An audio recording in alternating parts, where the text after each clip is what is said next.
네, 여야 할 것 없이 제주항공 여객기 참사가 발생한 전남 무안공항에 가서 유족들을 위로하고 수습책을 점검을 했는데요.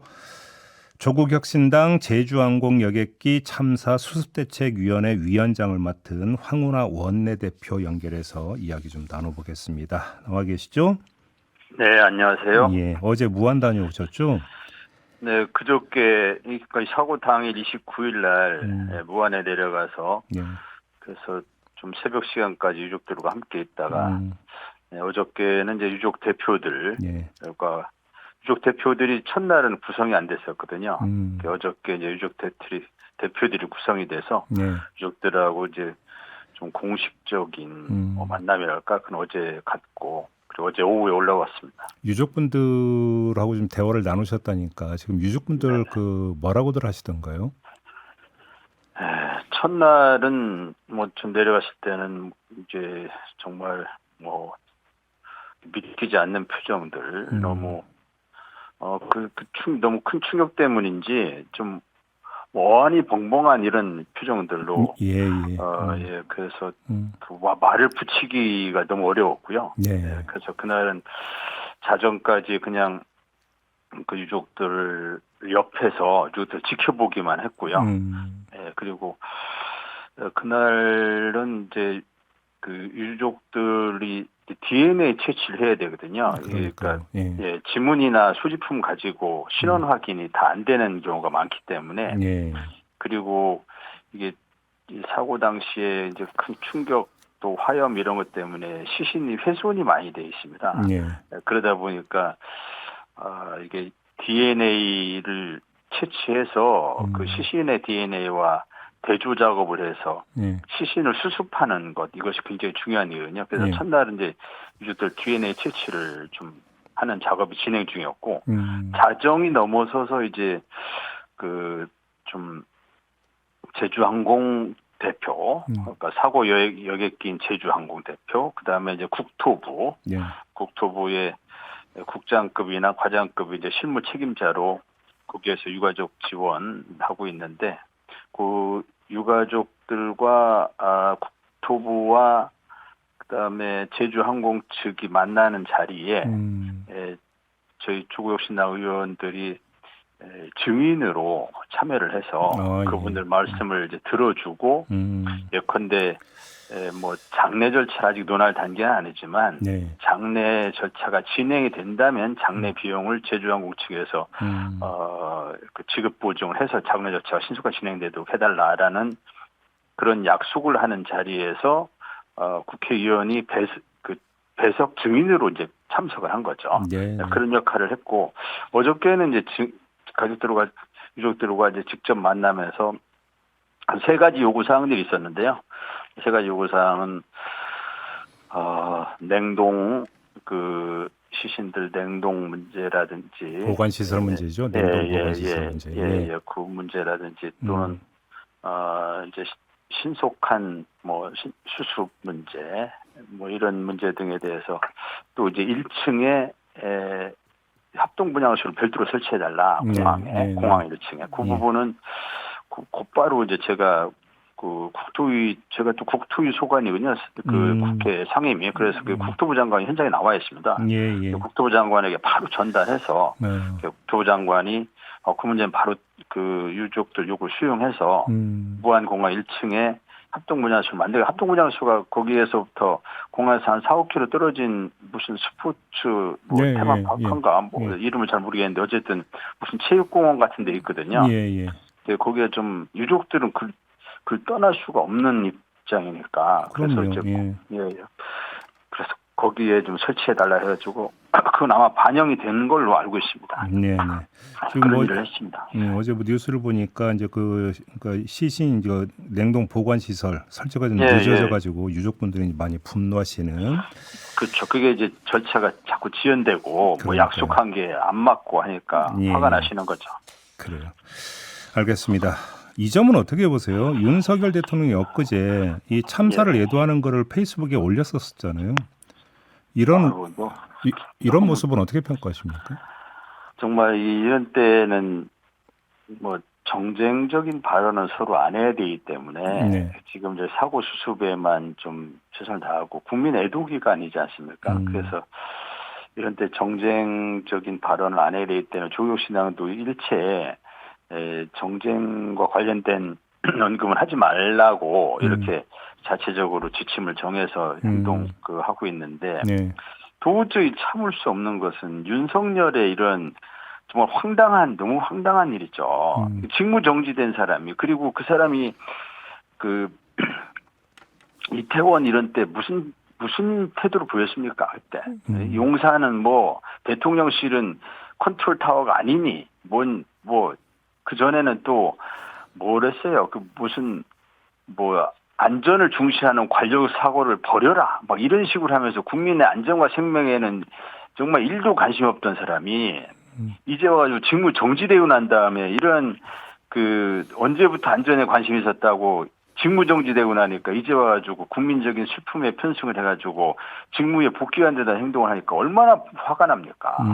그래서 우리 김선민 당대표 권한대행께서도 그 부분에 대해서는 좀 불가피하게 비판 메시지를 냈는데요.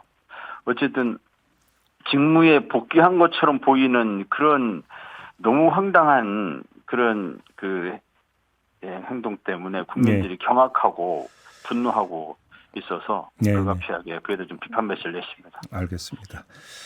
윤석열 대통령과 관련된 것이기인가 질문을 좀 더 드려야 될 것 같은데 일단 지금 체포영장이 청구가 됐습니다. 아직까지 그러니까 발부됐다는 소식은 전해지지 않고 있는데요. 법원이 어떤 결정을 내릴 거라고 전망하십니까? 법원에서 일각에서는 공수처가 내란죄에 대한 수사 관할이 없기 때문에 그걸 가지고 이제 윤석열 본인 측에서 그걸 의견서를 내는 이런 보도가 있던데 법원에서 물론 현직 대통령에 대한 체포영장이라는 게 참 우리가 상상하기 어려웠던 일이지 않습니까? 전직 대통령 체포영장이야 여러 번 예전에 전두환도 전직 대통령 그 체포영장 받았었거든요. 그런 건 있지만 이 현재 대통령 신분이잖아요. 그런 사람을 상대로 체포영장을 발부한다는 건 법원으로서도 참 전례가 없는 일이어가지고 이제 고심을 해서 통상적인 절차라면 체포영장이 어제 발부되셔야 되거든요. 근데 여러 가지 고려할 요소가 있어가지고 아마 영장 심사가 좀 늦어지는 것 같은데 이제 그쪽 변호인 쪽 보도를 통해 보면 윤석열 쪽 변호인 쪽이 공수처가 내란죄 관할이 되니 안 되니 이런 의견서를 냈다고 하는데 그러나 법원에서는 저는 영장을 발부할 것이 거의 확실하다라고 보고 있습니다. 내란죄 관할이 아니어도 직권남용으로 지금 충분히 수사할 수가 있고 또 지금 공수처는 이른바 공조수사본부를 구성하고 있습니다. 공조수사본부는 국수본과 함께 구성이 되어 있거든요. 국수본은 다 경찰관이잖아요. 그래서 경찰은 내란죄 또 수사 관할이 있거든요. 그래서 그런 부분은 공수처가 직권 남용 가지고 해도 무리가 없고 또 경찰이 국수본과 공조본을 구성하고 있기 때문에 체포영장에 대한 내란죄 수사 관할에 대한 시비권은 해소될 것이다. 그래서 그 부분에 대해서 저는 의문의 여지 없이 법원이 영장을 발부하리라 보지만 만에 하나 내란죄 가지고 시비가 된다면 그러면은 경찰에서 다시 신청을 하면 100% 발부되기 때문에 그래서 그건 내란죄 관할 시비가 없어지기 때문에 그래서 만약 그런 시비가 조금이라도 생겼다면 경찰이 신청을 해도 되거든요. 그래서 시간의 문제지 발부될 것입니다. 자, 그럼 발부를 전제로 영장을 집행하는 과정에서 경호처 직원들과의 충돌을 우려하는 목소리가 많이 있지 않습니까? 어떻게 전망을 하십니까? 영장 집행에 대한 경호처의 충돌은 가능성은 전 제로라고 봅니다. 그렇지 않을 거고요. 왜냐하면 이제 과거의 압수수색은 이 법에 이제 공무상 비밀이니 군사상 비밀이니 하면서 압수수색을 거부할 수 있는 근거조항이 형사법에 있습니다. 그렇지만은 이 체포영장 집행이나 구속영장 집행은 이거는 거부할 수가 없죠. 다만 이제 체포영장의 통상적인 집행 절차는 체포하러 잡으러 가서 그 다음에 수갑 채워가지고 그다음에 압송을 해가지고 예. 이런 절차가 있게 되는데 예, 그 부분은 이제 경호처와 현직 대통령이기 때문에 경호처와 압송 절차 이런 부분은 협의를 할 필요는 있겠죠.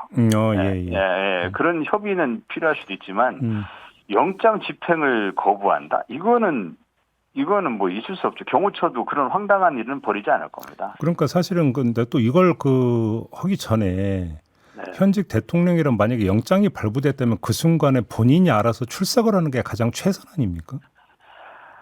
영장은 본래 체포영장이라고 하는 것은 본래 그 체포 대상자는 모르게 영장이 발부되는 거군요. 그래서 그래야 이제 몰래 잡으러 가지 않습니까? 체포영장이라는 게 출석 안 하는 사람을 전제로 하는 거기 때문에. 그렇죠. 예, 그런데 지금 이제 공개적으로 체포영장을 청구하고 이제 발부받게 되면 그러면은 이제 어떻게 체포영장을 집행하느냐? 그러면은 경호처 입장에서는 현직 대통령인데 체포영장 가지고 집행하러 와가지고 잡아간다. 수갑 채워가지고 차에 태워가지고 양쪽에다가 팔 껴가지고 이렇게 해서 하는 것이 조금 그렇지 않느냐. 그러니까 자진해서 출석하겠다. 이런 방법을 제시할 가능성은 있죠. 그러니까요. 그럴 가능성이 있습니다. 알겠습니다.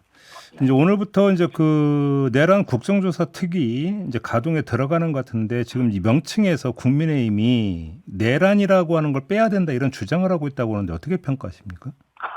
참. 아니 내란이라는 것은 지금 뭐 국민들 다 상식이 돼 있고 이미 내란죄 가지고 무수히 많은 사람이 영장이 발부돼 있지 않습니까? 네. 법적 평가도 끝났고 그리고 상식적으로 세상에 그 계엄군 가지고 국회에 쳐들어와서 무슨 뭐 총을 쏴서라도 국회의원을 끌어내라. 뭘 문을 때려 부수고라도 국회의원을 끌어내라. 뭐 이런 것이 다 공개된 상황에서 그게 내란이 아니면 뭐가 내란입니까? 그 국민의힘 진짜 정신 차려야 됩니다. 이런 국면에서 어떻게 하든지 좀 책임을 모면해 보거나 뭐 상황을 좀 호도해 볼까. 지금은 그런 때가 아니고 지금 이 부분은 너무 잘못됐으니 국민들에게 진정성 있는 용서를 구하는 자세가 필요합니다. 그래야 보수의 미래가 있습니다. 이걸 부인하면서 국민의힘이 자멸의 길로 간다. 저는 그렇게 봅니다. 이러면 국민의힘은 진짜 해체돼야 됩니다. 이게 그러자도 지금 국민들이 국민의힘 이게 내란을 옹호한 내란 또는 공범인 정당이기 때문에 우현 정당 아니냐. 우현 정당은 그 법무부가 심판 청구해서 과거의 통진당 사례처럼 그 우현 정당 해산될 수 있거든요. 해산돼야 될 정당이라고 지금 국민들이 하지 않습니까? 법리적으로 충분히 그 가능한 이야기고. 그런 상황에서 자꾸 무슨 누구나 다 내란으로 인정한 또 법적 평가도 끝나는 것을 물론 이제 최종 확정 판결이 된 건 아니지만 일단 법원에 의해서 내란 혐의로 영장이 발부된 상황 아닙니까? 그리고 숱한 보도를 통해서 내란이라는 데 대해서 어느 학자도 의문의 여지가 없이 다 얘기하거든요. 내란죄가 맞긴 맞다.